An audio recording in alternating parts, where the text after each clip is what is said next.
پوچھا گیا کہ یہ انا انزلناہ فی لیلۃ القدر، ہم نے قرآن کو لیلۃ القدر میں نازل کیا ہے. سب کے ذہنوں میں سورہ قدر ہے. انا انزلناہ فی لیلۃ القدر، ہم نے اس قرآن کو لیلۃ القدر میں نازل کیا. وما ادراک ما لیلۃ القدر، اور آپ کیا جانیں لیلۃ القدر کیا ہے؟ لیلۃ القدر خیر من الف شہر، یہ ایک رات 1000 مہینوں سے افضل ہے. امام صادق فرماتے ہیں کہ اللیلہ فاطمہ، اگر جاننا چاہتے ہو کہ لیلۃ القدر کیا ہے تو در حقیقت یہ لیلۃ القدر ہماری دادی فاطمہ الزہرا.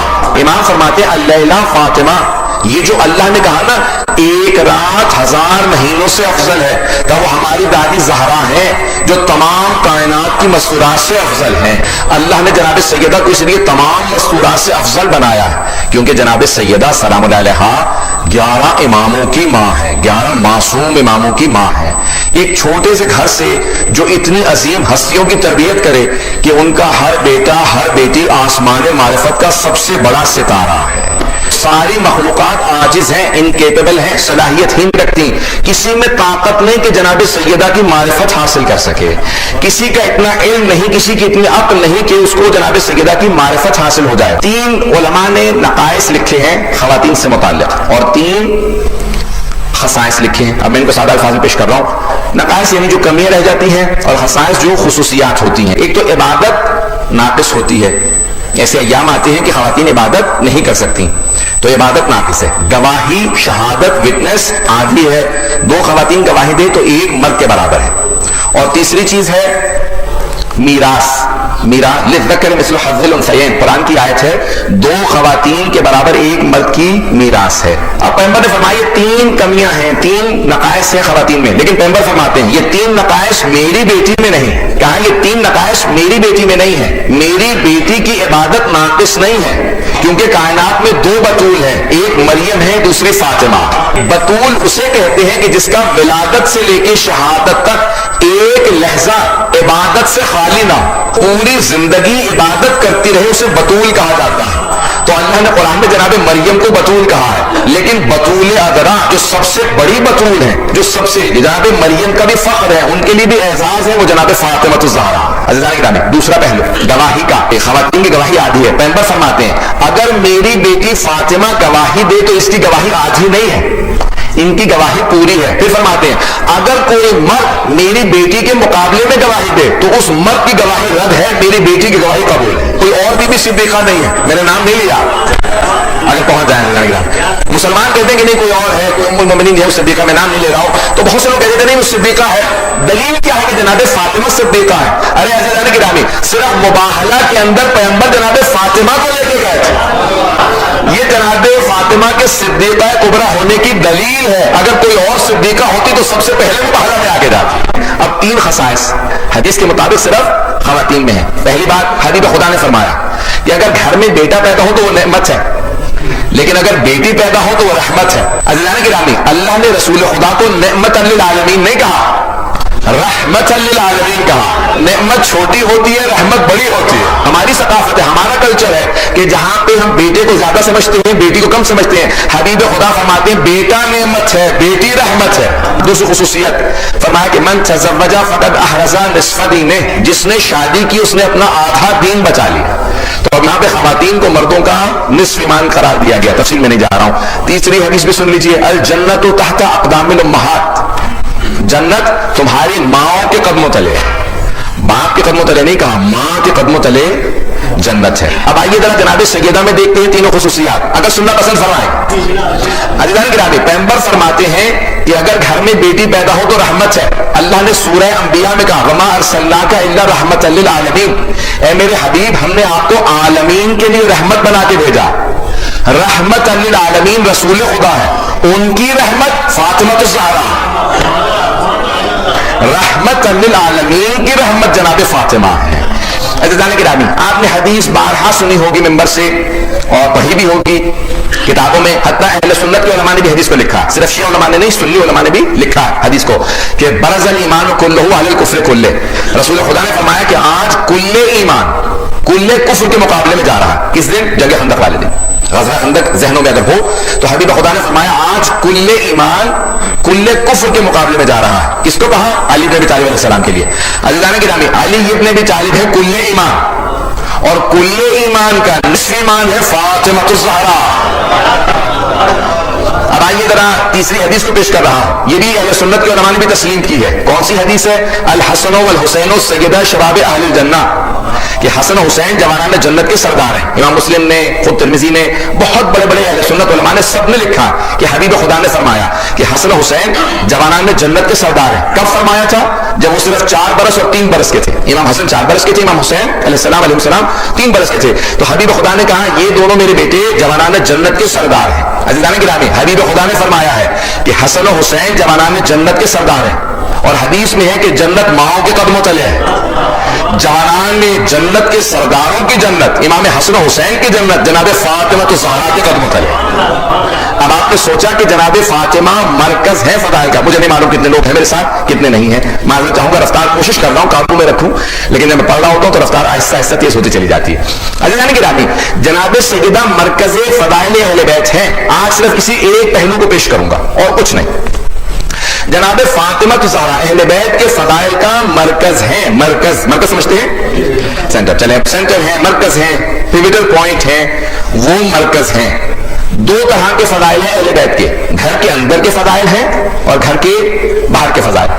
گھر کے باہر کے فضائل جلدی سے پیش کر دوں. مباہلہ دیکھنا ہے تو وہاں پہ بھی دیکھیں گے آپ کہ مرکز میں جناب سیدہ، مرکز میں جناب سیدہ نت ابنانا و ابناکم و نسانا و نساکم و انفسنا و انفسکم ثم نبتہل فنجعل لعنت اللہ للکاذبین. مجھے مباہلہ پیش نہیں کرنا، صرف جملہ پیش کرنا ہے کہ اللہ نے قرآن میں کہا کہ آپ تم اپنے بیٹوں کو بلاؤ، ہم اپنے بیٹوں کو لے کے آئیں گے. تم اپنی خواتین کو لے کے آؤ، اپنی خواتین کو. تم اپنے نفسوں کو لے کے آؤ، ہم اپنے نفسوں کو لے کے آئیں گے. تو حبیب خدا سب سے آگے خود چل رہے تھے امام حسن حسین کے ساتھ. مرکز میں جناب سیدہ ہیں اور آخر میں جناب امیر. اب آئیے ذرا میں اپنے الفاظ میں پیش کروں گا کہ ہو کیا رہا تھا. اگر آپ لوگ پہنچ جائیں گے، اگر نہ پہنچے تو میں آسان کر کے بیان کر دوں گا. مجھے یقین ہے کہ سب پہنچ جائیں گے. جہاں جہاں نبوت کے قدم آ رہے تھے وہیں وہیں عصمت کے قدم جا رہے تھے اور امامت کے قدم انہیں چھپا رہے تھے. انگریزی میں ایک لفظ استعمال ہوتا ہے مسنگ لنک. اب مجھے فرینچ نہیں آتی، بہت معذرت چاہوں گا. مسنگ لنک سب سمجھ رہے ہیں؟ جو عربی میں کہا جاتا ہے حلقۃ الوصل، یعنی جو ایک چین ہوتی ہے نا، زنجیر ہوتی ہے، تو بعض اوقات اس زنجیر کو جوڑنے کے لیے ایک رابطے کی ضرورت ہوتی ہے، ایک حلقے کی ضرورت ہوتی ہے. نبوت و امامت کو جو ملانے والی ہے وہ فاطمہ الزہرا. مرکز میں چل کے جناب سیدہ بتا رہی ہیں کہ ختم نبوت ہے، ابتدائے امامت ہے. ختم نبوت ہے، خاتم النبیین ہے. اس کے بعد نبوت ختم ہو جائے گی، امامت شروع ہو جائے گی، اور نبوت سے امامت کے رابطے کا مسنگ لنک کا نام فاطمہ الزہرا. گھر کے اندر کے فضائل اگر وہاں پہ آ کے دیکھیں گے تو آپ کو حدیث قصہ نظر آئے گی. ذہنوں میں آ گئی حدیث قصہ؟ تو حدیث قصہ اگر آپ کے ذہنوں میں ہو تو وہاں جناب جبرائیل نے سوال کیا یا رب من ہو، یا ملائکہ نے سوال کیا یا رب من ہو، کون ہے پروردگار؟ آئیے بھائی امام فخر الدین رازی نے لکھا ہے کہ 60,000 مرتبہ جناب جبرائیل علیہ السلام نازل ہوئے تو پیغمبر اسلام پہ 60,000 ٹائم، 60,000 مرتبہ. بھائی جب بھی آتے ہوں گے دیکھتے تو ہوں گے نا، بھئی یہ علی ہیں، یہ فاطمہ ہیں، یہ حسن ہیں، یہ حسین. پھر بھی پوچھ رہے ہیں یا رب من ہو، پروردگارہ کون ہے یہ؟ تو میں اپنے انداز سے پیش کروں. جب تک الگ الگ تھے تو سب کے نور سمجھ میں آ رہے تھے. جب 5 کا نور ایک چادر تلے آ گیا تو جناب جبرائیل کو بھی کہنا پڑا یا رب من ہو، پروردگارہ کون ہے یہ؟ میری آنکھوں کو سمجھ میں نہیں آ رہا. یہ 5 کا نور تھا. اب اللہ تعارف کروا رہا ہے. اللہ نے کیسے تعارف کروایا؟ کہ ہم فاطمہ تو و ابوہا و بعلہا و بنوہا. بھئی اللہ نے جب تعارف کروایا تو یہ نہیں کہا یہ میرے حبیب ہیں، یہ میرا حبیب محمد ہے، ان کی بیٹی ہے، ان کا داماد ہے، ان کے 2 نواسے. نہیں، رسول خدا سے تعارف نہیں کروایا. تعارف کیا کروایا؟ کہ کون ہے یہ چادر تلے؟ کہا یہ فاطمہ ہے، فاطمہ کے بابا، فاطمہ کا شوہر اور فاطمہ کے دونوں بیٹے. اگر توجہ ہو، مرکز تعارف اللہ نے بھی جناب سیدہ کو بنایا. میں نے جملہ کہا تھا، میں دلیل سے بات کر رہا ہوں کہ اہل بیت کے فضائل کا مرکز جناب فاطمہ. اہل بیت کے فضائل کا مرکز، کیونکہ بہت سے پریشان ہیں، میں دلیل دے چکا ہوں تو آئیے بتانا چاہتا ہوں کیوں، اگر سننا پسند فرمائیں. مرکز فضائل اہل بیت جناب فاطمہ الزہرا ہے. اللہ نے جناب سیدہ کو مرکز فضائل بنایا. رسول خدا کو مرکز نہیں بنایا، جناب امیر کو مرکز نہیں بنایا، امام حسن حسین کو مرکز نہیں بنایا. مرکز فضائل اہل بیت جناب فاطمہ کو بنایا. اور رسول خدا نے بھی کالے رنگ کی چادر اڑائی. اسا اڑھانے کے بعد کہ اللہم انا ہؤلاء اہل بیتی، پروردگارا یہ ہے میرے اہل بیت، وخاصتی وحامتی، لحمہم لحمی ودمہم دمی، یہی میرے خاص ہیں، یہی میرے عام ہیں، ان کا گوشت میرا گوشت ہے، ان کا خون میرا خون ہے۔ میں بہت سوچا کرتا تھا بچپنے میں یہ پیغمبر نے کالے رنگ کی چادر کیوں اڑھائی؟ کالی چادر سمجھتے ہیں نا سب لوگ، یہ رسول خدا نے کالے رنگ کی چادر کیوں اڑھائی اور کہا اللہم انا ہؤلاء اہل بیتی، یہ ہے میرے اہل بیت؟ تو میری نگاہوں کے اندر خانہ کعبہ آیا۔ اللہ سبحانہ و تعالیٰ نے جب اپنے بیت کا، بیت اللہ کا، اپنے گھر کا تعارف کروانا تھا تو اللہ نے کہا دیکھو یہ ساری مسجد الحرام میرا حرم ہے، لیکن یہ حرم ہے اور یہ ہے بیت، جس پہ کالا غلاف ہے وہ بیت ہے، بیت یعنی گھر۔ تو اللہ نے کہا دیکھو یہ ہے سارا حرم اور یہ ہے میرا بیت۔ اب رسول خدا نے کہا دیکھو حرم اور ہے، اہل بیت اور ہے۔ چلو پہنچ گئے، کچھ نہیں پہنچ۔ حرم اردو میں، عربی میں، فارسی میں کہا جاتا ہے گھر والوں کو، بیویوں کو، ازواج کو حرم کہا جاتا ہے۔ تو رسول خدا نے کہا دیکھو حرم اور ہے اور اہل بیت اور ہے، ازواج اور ہے، جو چادر سے باہر ہیں وہ رضی اللہ عنہم ہیں اور جو چادر تلے ہیں وہ علیہ السلام ہیں۔